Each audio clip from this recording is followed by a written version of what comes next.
Slytherin and Hufflepuff. Schoolhouses. There's 4.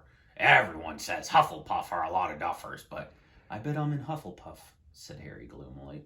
better Hufflepuff than Slytherin, said Hagrid darkly. There's not a single witch or wizard who went bad who wasn't in Slytherin. You know who was one.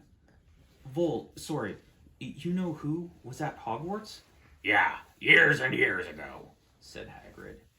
They bought Harry's school books in a shop called Flourish and Blots, where the shelves were stacked to the ceiling with books as large as paving stones bound in leather, books of the size of postage stamps and covers of silk, books full of peculiar symbols, and a few books with nothing in them at all. Even Dudley, who never read anything, would have been wild to get his hands on some of those.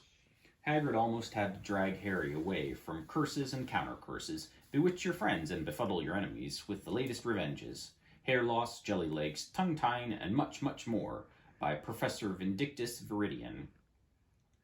I was trying to find out how to curse Dudley. I'm not saying that's not a good idea, but you're not to use magic in the Muggle world except in very special circumstances, said Hagrid. And anyway, you couldn't work any of them curses yet. You'll need a lot more study before you get to that level.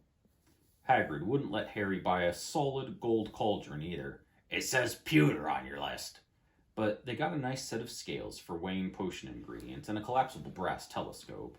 Then they visited the apothecary, which was fascinating enough to make up for its horrible smell. A mixture of bad eggs and rotted cabbages.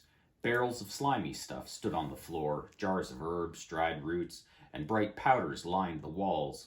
Bundles of feathers, strings of fangs, and snarled claws hung from the ceiling. While Hagrid asked the man behind the counter for a supply of some basic potion ingredients for Harry, Harry himself examined silver unicorn horns at 21 galleons each, and minuscule, glittery black beetle eyes, 5 nuts a scoop.